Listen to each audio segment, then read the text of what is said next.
ईमानदार के शोनो हदीसे ईमानदार के शोनो हदीसे अल्हम्दुलिल्लाहि रब्बिल आलमीन वस्सलातु वस्सलामु अला खातमिन नबिय्यीन अम्मा बअद फ़अऊज़ु बिल्लाहि मिनश शैतानिर रजीम बिस्मिल्लाहिर रहमानिर रहीम अस्सलातु वस्सलामु अलैका या रसूलल्लाह व अला आलिका व अस्हाबिका या हबीबल्लाह अस्सलातु वस्सलामु अलैका या नबियल्लाह व अला आलिका व अस्हाबिका या नूरल्लाह। আমার হুজুর নবী পাক সাল্লাল্লাহু তাআলা আলাইহি ওয়া আলিহি ওয়াসাল্লামের ফরমান হলো, ইরশাদ করেন, মান সাল্লা আলাইয়া ফি ইয়াউমিন খামসিনা মাররা সাফাহতুহু ইয়াউমাল কিয়ামাহ আও কামা ক্বালা আলাইহি সালাতু ওয়াসসালাম। ইরশাদ করেন, যে ব্যক্তি আমার প্রতি সারাদিনে 50 বার দুরূদে পাক পাঠ করবে, কাল কিয়ামতের দিন আমি তার সাথে করমর্দন করব। সাল্লু আলাল হাবিব সাল্লাল্লাহু তাআলা আলা মুহাম্মদ সাল্লাল্লাহু আলাইহি ওয়াসাল্লাম। প্রিয় ইসলামী ভাইয়েরা ও মাদানী চ্যানেলের দর্শকবৃন্দ, আমরা আজ পুনরায় আমাদের অনুষ্ঠান দরসে হাদিস শরীফে আপনাদেরকে সুস্বাগতম জানাই। এই অনুষ্ঠানে আপনারা শ্রবণ করে থাকেন হাদিসে মোবারাকা এবং গ্রহণযোগ্য ব্যাখ্যার আলোকে আপনারা জানতে পারেন যে মুস্তাফা জানে রহমত এই বাণী দ্বারা কী উদ্দেশ্য গ্রহণ করেছেন। সওয়াব অর্জনের উদ্দেশ্যে বয়ান শ্রবণ করার পূর্বে ভালো ভালো নিয়ত করে নিন, কেননা নবী পাক সাল্লাল্লাহু তাআলা আলাইহি ওয়াসাল্লামের পবিত্র বাণী হল, নিয়াতুল মুমিনি খায়রুম মিন আমালিহি। মুমিনের নিয়ত তার আমল অপেক্ষা উত্তম। মাদানী চ্যানেলের দর্শকবৃন্দ, যেখানে আল্লাহ তাবারক তাআলা মানুষকে অসংখ্য নিয়ামত দ্বারা ধন্য করেছেন, দিন রাত তার রহমত এবং মানুষের প্রতি বরকত এবং নিয়ামত সমূহ মুষলধারে বর্ষণ হতে থাকে, তিনি প্রদান করেন, নিজের বান্দাকে দিয়ে থাকেন। সেখানে তিনি নিজ বান্দাকে সম্পদ এবং সন্তানের নিয়ামত দ্বারাও ধন্য করেন। যে সম্পদ ও সন্তান নিয়ে মানুষকে অনেক সময় গর্ব করতে দৃষ্টিগোচর হয়, সন্তান তার সহায়ক হয়ে দাঁড়ায়। আর সম্পদের আধিক্য, পার্থিব ভোগবিলাস, ব্যবস্থাপনা, পৃথিবীর মৌলিক প্রয়োজনসমূহ, জীবনের মৌলিক বিষয়াদি, ঘরবাড়ি ও অন্যান্য সকল বিষয়াদিতে তার সহায়ক ও সহযোগী হয়ে যায়। এই দুইটি জিনিস অত্যাধিক গুরুত্বপূর্ণ, কেননা সন্তানও হয়ে থাকে এবং মানুষ তার জন্য দোয়াও করে থাকে। বিয়ে হয়ে গিয়েছে, সন্তান নেই, কিন্তু রবের নিকট দোয়া করতে থাকে এবং অনুসন্ধানেও থাকে।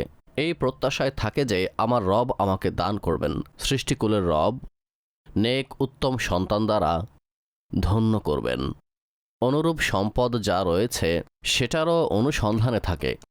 এরই পরিপ্রেক্ষিতে আজকের এই দর্সে হাদিসে আমরা একটি হাদিসে মুবারাকা অন্তর্ভুক্ত করব। হযরত ইমাম বুখারী রাহমাতুল্লাহি তাআলা আলাইহি এবং অসংখ্য মুহাদ্দিসগণ এই হাদিসে মুবারাকাটি নিজেদের গ্রন্থের মধ্যে বর্ণনা করেছেন। হযরতে সাইয়্যিদুনা আতা রাদিয়াল্লাহু তাআলা আনহু এই হাদিসের বর্ণনাকারী। তিনি বলেন, আমি হযরত আব্দুল্লাহ ইবনে আব্বাস রাদিয়াল্লাহু তাআলা আনহুকে এটা বলতে শুনেছি। তিনি বলেন, নবী করিম সাল্লাল্লাহু তাআলা আলাইহি ওয়াসাল্লামকে এটা ইরশাদ করতে আমি শুনেছি। হযরত আতা বলেন, আমি আব্দুল্লাহ ইবনে আব্বাসকে এটা ইরশাদ করতে শুনেছি এবং তিনি বলেন, আমি হুজুর নবী করিম সাল্লাল্লাহু আলাইহি ওয়াসাল্লামকে এই বিষয়টি ইরশাদ করতে শুনেছি। সে বিষয়টি কি? আসুন শ্রবণ করি।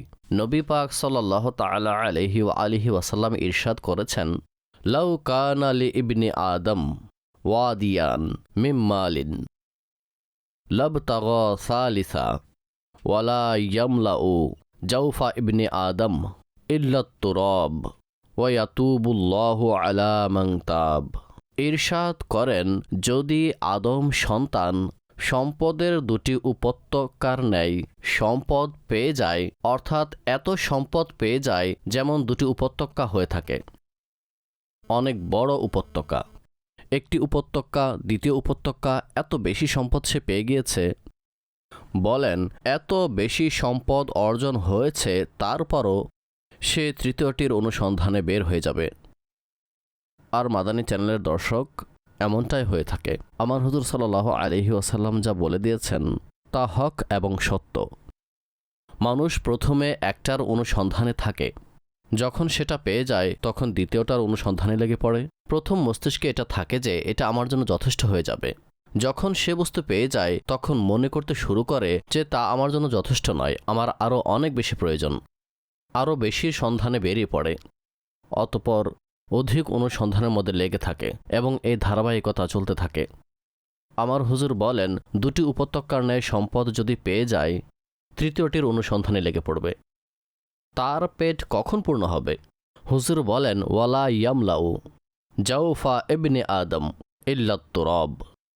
বলেন তার যে পেট রয়েছে, যার লালসায় সে বের হচ্ছে, সেটা ততক্ষণ পর্যন্ত পূর্ণ হবে না যতক্ষণ সে কবরের মুখ দেখে না নেয়। বলেন মাটি পূর্ণ করবে। ওয়ায়াতুবুল্লাহু আলা মান তাবা, এবং আল্লাহ তার তবা কবুল করেন যে সেটা থেকে তবা করে নাই। এই উদাহরণ থেকে পার্থিব লোভ লালসার নিন্দাকে বর্ণনা করা হয়েছে। আর এটা বর্ণনা করা হয়েছে যে দুনিয়ার লোভ এবং লালসা তা আপদ। তো আমাদেরকে কি করতে হবে? বলেন তা থেকে আমাদেরকে বাঁচতে হবে। ওয়ায়াতুবুল্লাহু আলা মান তাবা, আমাদেরকে এটা থেকে বাঁচতে হবে। এই হাদিসে মুবারাকার মধ্যে উল্লেখ রয়েছে যে আদম সন্তানের পেটকে শুধুমাত্র মাটিই পূর্ণ করতে পারে, অর্থাৎ এটি কবর এবং মৃত্যুর রূপক। কবর এবং মৃত্যু এখানে উদ্দেশ্য, মাটি দ্বারা এখানে উদ্দেশ্য কবর এবং মৃত্যু। যেন এটা বলে দেওয়া হয়েছে যে আদম সন্তান দুনিয়ার মধ্যে ততক্ষণ পর্যন্ত তৃপ্ত হবে না যতক্ষণ পর্যন্ত সে মৃত্যুবরণ করবে না। মৃত্যুর আগ পর্যন্ত সে কামনার মধ্যেই থাকে। আমার নবী হুজুর আলাইহিস সালাম 1400 বছর পূর্বেই এই কথা ইরশাদ করে গিয়েছেন যে আদম সন্তান যদি সম্পদের দুটি উপত্যকা পেয়ে যায় তবে সে তৃতীয়টি সন্ধান করবে। তার পেট পূর্ণ হবে না, আর সে অনুসন্ধান করতে থাকবে। পেট কখন ভরবে? যখন মৃত্যু চলে আসবে আর এই দুনিয়া থেকে সে চলে যাবে, তা তখনই ভরবে। এমনিভাবে অন্য একটি হাদিসে মুবারাকা হযরতে আনাস বিন মালিক রাদিয়াল্লাহু তাআলা আনহু থেকে বর্ণিত, তিনি বলেন নবী পাক সাল্লাল্লাহু আলাইহি ওয়াসাল্লাম ইরশাদ করেছেন যে আদম সন্তানের যদি স্বর্ণের একটি উপত্যকা থাকে, পূর্বের হাদিসে ছিল সম্পদের দুটি উপত্যকা, এখানে স্বর্ণের কথা। স্বর্ণের একটি উপত্যকা থাকলে তাহলে সে পছন্দ করবে যে তার জন্য যেন দুটি উপত্যকা হয়ে যায়। আর মাটি ব্যতীত কখনোই অন্য কোনো জিনিস তার মুখ পূর্ণ করতে পারবে না। আর যে আল্লাহ তাবারক ওয়া তাআলার নিকট তওবা করবে, তো আল্লাহ তাবারক ওয়া তাআলা তার তওবাকে কবুল করে নেবেন। হযরতে আনাস বিন মালিক হযরতে উবাই রাদিয়াল্লাহু তাআলা আনহু থেকে বর্ণনা করতে গিয়ে বলেন যে তিনি বললেন, কুন্না নারা হাযা মিনাল কুরআন হাত্তা নাযালাত আলহাকুমুত তাকাসুর। তিনি বলেন আমরা এই হাদিসকে কোরআন দ্বারা বুঝতাম, এমনকি আয়াত মুবারাকা নাজিল হলো আলহাকুমুত তাকাসুর। এ থেকে জানা গেল যে মানুষ দুনিয়াতে মশগুল হয়ে দিন থেকে দূরে সরে যাবে আর গুনাহ করতে থাকবে, যার কারণে তাদেরকে জাহান্নামে নিক্ষেপ করা হবে।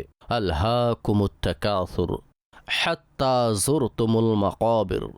অধিক সম্পদ জমা করার কামনা ইরশাদ করেন তোমাদেরকে উদাসীন করে দিয়েছে, যেই পর্যন্ত তোমরা কবরসমূহের মুখ দেখছ। এই ইরশাদে পাককে সামনে রাখুন, তাহলে অধিক সম্পদ জমা করার কামনা এবং নিজের সম্পদ ও সন্তানাদের নিয়ে গর্ব করা তোমাদেরকে আল্লাহ তাবারক ওয়া তাআলার ইবাদত করা থেকে উদাসীন করে দিয়েছে। অথচ আল্লাহ তাবারক ওয়া তাআলা সম্পদ ও সন্তানকে পরীক্ষা বলেছেন। ইন্নামা আমওয়ালুকুম ওয়া আওলাদুকুম ফিতনাহ, বলেছেন তোমাদের সম্পদ এবং তোমাদের সন্তানাদি তা হচ্ছে শুধুমাত্র একটি পরীক্ষা। ফিতনা পরীক্ষা, যার মধ্যে বিপদ থাকে। আর এর একটি অর্থ এটাও রয়েছে যে উদ্দেশ্য থেকে সরে যাওয়া, এটাকেও ফিতনা বলা হয়। এগুলোকে পরীক্ষা বলে সম্বোধন করার কারণ হল যে এই উভয় বিষয় সম্পদ এবং সন্তানাদি বান্দাকে আল্লাহ তাবারক তাআলার ইবাদত থেকে এবং আনুগত্য থেকে দূরে সরিয়ে দেয়। কেননা বাস্তবতা তো এটা ছিল ইবাদতের দিকে অভিমুখী হবে, কিন্তু সেই বাস্তবতা থেকে তাকে দুনিয়ার দিকে নিয়ে গিয়েছে। কে নিয়ে গিয়েছে? সম্পদ এবং সন্তানাদি। অধিক সম্পদের নিন্দা করা হয়েছে। এর প্রতি লালসা এবং সন্তান নিয়ে গর্ব করার প্রকাশ্যে যা দেখা যায় সেটাকে নিন্দা করা হয়েছে। আর তার কারণে মানুষ নিজের পরকালের যে কল্যাণ রয়েছে, যে সৌভাগ্য রয়েছে, যে নিয়ামত রয়েছে, মানুষ তা থেকে বঞ্চিত রয়ে যায়। কোরআনে মাজিদ ফুরকানে হামিদে ইরশাদ করা হয়েছে, ই'লামু আন্নামাল হায়াতুদ দুনিয়া লাইবু ওয়া লাহবু ওয়া জিনাতু ওয়া তাফাখুরুম বাইনাকুম ওয়া তাকাসুরুম ফিল আমওয়ালি ওয়াল আওলাদ কামাসালি গায়সিন আ'জাবাল কুফফারা নাবাতুহু সুম্মা ইয়াহিজু ফাতারাহু মুসফাররান সুম্মা ইয়াকুনু হুতামা ওয়া ফিল আখিরাতি আযাবুন শাদীদুন ওয়া মাগফিরাতুম মিনাল্লাহি ওয়া রিদওয়ান ওয়া মাল হায়াতুদ দুনিয়া ইল্লা মাতাউল গুরুর।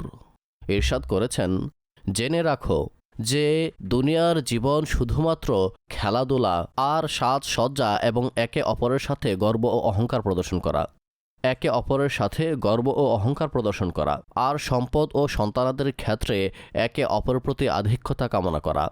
দুনিয়ার জীবন এমন যেমন ওই বৃষ্টি যার মাধ্যমে হওয়া সবুজ ফসল কৃষকের নিকট ভালো লাগে, অতঃপর সেই সবুজ ফসল শুকিয়ে যায়। যখন সবুজ শ্যামল থাকে মানুষের অন্তরে আনন্দ অনুভব হয়, আর যে ফলালো সে খুশি হয়ে যায় যে প্রফিট হবে। অতঃপর যখন হঠাৎ তা শুকিয়ে যায়, অতঃপর তুমি সেটাকে হলুদ বর্ণের দেখতে পাও, অতঃপর তা চূর্ণ বিচূর্ণ হয়ে যায়, কোনো কাজের নয়, নিষ্ফল হয়ে যায়। আর আখিরাতে কঠিন আযাব আর আল্লাহর পক্ষ থেকে ক্ষমা এবং তার সন্তুষ্টি রয়েছে। মাদানী চ্যানেলের দর্শকবৃন্দ, আর দুনিয়ার জীবন তো শুধুমাত্র ধোঁকার সামগ্রী।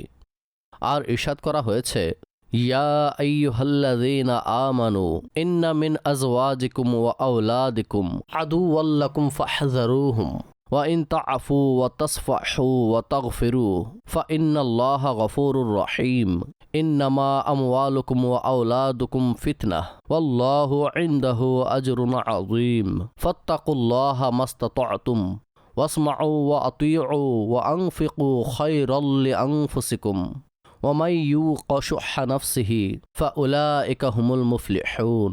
তরজমায়ে কানজুল ইরফান। হে ঈমানদারগণ, অবশ্যই তোমাদের স্ত্রীগণ এবং তোমাদের সন্তানাদি থেকে কিছু তোমাদের শত্রু, তো তাদের থেকে সতর্ক থেকো। আর যদি তোমরা ক্ষমা করো, উপেক্ষা করো এবং মার্জনা করো, তো নিশ্চয়ই আল্লাহ পরম ক্ষমাশীল, পরম দয়ালু।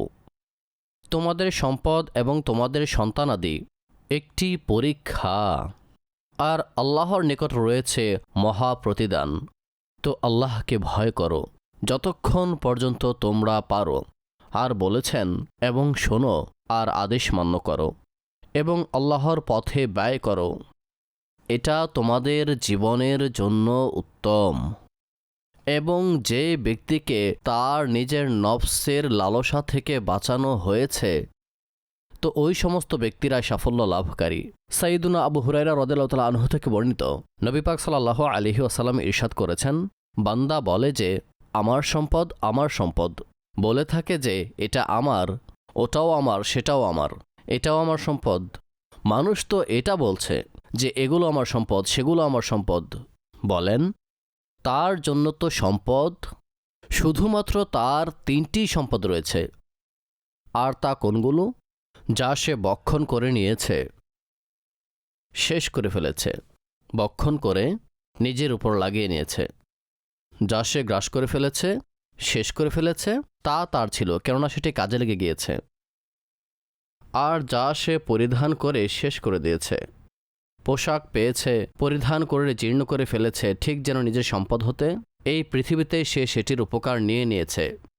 আর তৃতীয়, ইরশাদ করেন যে কাউকে দিয়ে আখিরাতের জন্য সঞ্চয় করে নিয়েছে, আল্লাহর পথে দান করে দিয়েছে, সেও প্রতিপালক আজ্জা ওয়াজাল্লার সাথে ব্যবসা করেছে, আল্লাহর পথে ব্যয় করেছে, কোনো সংস্থায়, কোনো মাদ্রাসায়, কোনো জামিয়ায়, কোনো দিনী ইলমের শিক্ষার্থীকে দিয়ে দিয়েছে, অথবা কোনো মসজিদে টাকা দান করেছে, কোনো গরিব আত্মীয়কে দিয়ে দিয়েছে, কোনো প্রতিবেশীকে, কোনো বন্ধুকে, কোনো মুসলমানকে সাহায্য করেছে, কোনো বিপদগ্রস্ত লোক এসেছে তখন তার পেরেশানিকে দূর করে দিয়েছে নিজের সম্পদের মাধ্যমে।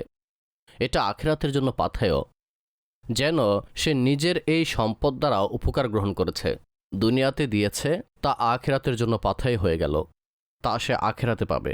বলেছেন তার তো শুধুমাত্র এই 3টি সম্পদ, এগুলো ছাড়া যেগুলো উদ্দেশ্য করে বলুক না কেন এটা আমার সম্পদ, ওটা আমার সম্পদ, এটা আমার সম্পদ, সেটা আমার সম্পদ, বলেছেন সেগুলো তার সম্পদ নয়। তার সম্পদ তো শুধুমাত্র এই 3টি আমল, যেগুলোর বিষয়ে স্পষ্ট করে বলে দেওয়া হয়েছে যে এই 3টি সম্পদ যেন সে নিজ সত্তার উপর খরচ করে নিয়েছে, এই জন্য এগুলোকে তার সম্পদ বলা হয়। মারা গেলে তার কাছে আর কোথায় আছে?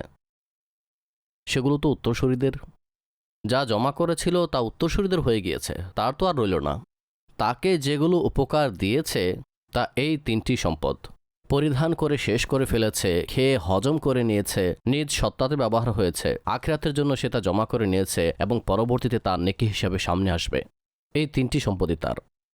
হযরত কাআব বিন মালিক রাদিয়াল্লাহু আনহু থেকে বর্ণিত, নবী পাক সাল্লাল্লাহু আলাইহি ওয়াসাল্লাম ইরশাদ করেছেন, 2টি ক্ষুধার্ত নেকড়েকে যদি ছাগল পালে ছেড়ে দেওয়া হয় তা ততটুকু ক্ষতি করবে না যতটুকু সম্পদের লালসা এবং সম্মানের আকাঙ্ক্ষা মানুষের ধর্মের ক্ষতি করে। আল্লাহ তাবারক ওয়া তাআলা সকল মুসলমানকে সম্পদের লালসা এবং তার ক্ষতি থেকে রক্ষা করুন। সম্পদ এবং সন্তানাদির বাস্তবতা স্মরণ রাখবেন যে সম্পদের আধিক্যতার এবং সন্তানাদির উপর সেগুলোর প্রাচুর্যতার দরুন অহংকার এবং আত্মগরিমার বহিঃপ্রকাশ করা হয়, সেগুলোর বাস্তবতা হলো এটা যে মানুষের সঙ্গে তার দেহে রূহ অবশিষ্ট থাকা অবধি সঙ্গে থাকে, আর যখনই রূহের সম্পর্ক তার সত্তা থেকে বিচ্ছিন্ন হয়ে যায়, আলাদা হয়ে যায়, শরীর এবং রূহ সম্পূর্ণভাবে পৃথক হয়ে যায়, তো সেই সম্পদ আর সন্তানাদি তার সঙ্গ ত্যাগ করে দেয়, আর কবরে তার সাথে কেবলমাত্র আমলি সঙ্গী হয়। সম্পদও পিছনে রয়ে গেল, সন্তানাদিও পিছনে রয়ে গেল, বন্ধু বান্ধব তারাও রয়ে গেল, আত্মীয় স্বজনেরাও পিছনে রয়ে গেল, আর সাথে সম্পদ আসেনি, সাথে সন্তানাদি যায়নি।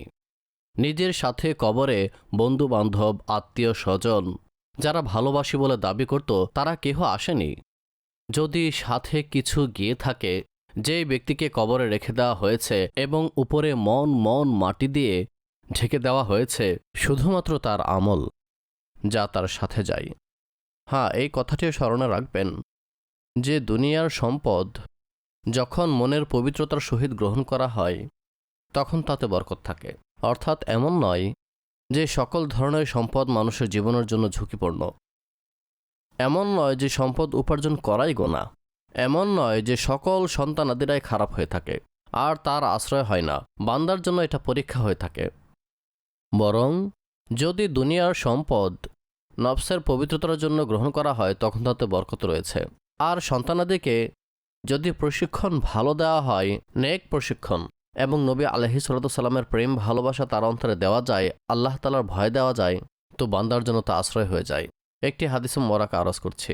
হযরত হাকিম বিন হিজাম রাদিয়াল্লাহু তাআলা আনহু এই হাদিসের বর্ণনাকারী। তিনি বলেন, সাআলতুন নবিয়্যা সাল্লাল্লাহু আলাইহি ওয়াসাল্লাম, আমি হুজুর আলাইহিস সালামের নিকট চাইলাম, আবেদন করলাম, ফাআতানি, তখন আমার হুজুর আমাকে দান করলেন। সুম্মা সাআলতুহু, অতঃপর আমি তার নিকট চাইলাম, ফাআতানি, মুস্তাফা জানে রহমত আমাকে তখনও দান করলেন। সুম্মা সাআলতুহু, আবার আমি হুজুর আলাইহিস সালামের নিকট চাইলাম, ফাআতানি, অতঃপর আমার হুজুর আমাকে আবার দান করলেন। সুম্মা কল, অতঃপর বলতে লাগলেন, হাযাল মাল, এই সম্পদ। ও রুব্বামা ক্বালা সুফিয়ান ক্বালা লি ইয়া হাকিম, হযরতে সুফিয়ান বলেন, এক বর্ণনার মধ্যে রয়েছে হযরতে হাকিম বিন হিজাম বলেন, মুস্তাফা জানে রহমত আমাকে সম্বোধন করলেন এবং বললেন, হে হাকিম, ইন্না হাযাল মালা খাদিরাতুন হুলুওয়াতুন, এই যে সম্পদ শস্য শ্যামল এবং মিষ্টি, আর যদি তুমি এই সম্পদকে মনের পবিত্রতার সহিত অর্জন করো তো তাতে বরকত থাকবে। ওয়ামান আখযাহু বিইশরাফি নাফসিল্লাম ইউবারাক লাহু ফি, এবং যে এই সম্পদ নিজের মনকে সংকোচন করে অর্জন করল, তো তার সম্পদে বরকত দেওয়া হবে না। অতঃপর হুজুর ইরশাদ করলেন, তা ওই ব্যক্তির ন্যায় হবে যে খায় এবং তৃপ্ত হয় না, আর উপরের হাত নিচের হাত থেকে উত্তম। উদ্দেশ্য হল যে দানকারী হাত উত্তম, যা আল্লাহর রাস্তায় দান করতে থাকে। চাওয়াকারী হাত উত্তম হয় না। এই জন্য মাদানী চ্যানেলের দর্শক, এই দুনিয়াতেই নিজের সম্পদ এবং সন্তানাদি অন্তরের পবিত্রতার সহিত অর্জন করা প্রয়োজন। আর সন্তানদের ভালো প্রশিক্ষণ দিয়ে তাদের অন্তরে নবী আলাইহিস সালামের ভালোবাসা সৃষ্টি করে এবং তাদের অন্তরে আল্লাহর ভয় প্রদান করে ইবাদতের মনমানসিকতা তৈরি করে তাদেরকে তাদের জীবনেই ইবাদত এবং ভালো কাজে অভ্যস্ত করানো উচিত, মন্দ থেকে দূরে রাখা উচিত। তারা আমাদের সম্পদ, কাল কাজে আসবে, দুনিয়াতে কাজে আসবে এবং সফলতার মাধ্যম হয়ে যাবে। আল্লাহ করিম আমাদের সবাইকে আজকের এই উপস্থিতিকে নিজের দরবারে কবুল করুন। যা শ্রবণ করলাম আমাদের সবাইকে জ্ঞানের দৌলতে আলোকোজ্জ্বল করে দিন এবং আমল করার তৌফিক দিয়েও ধন্য করুন।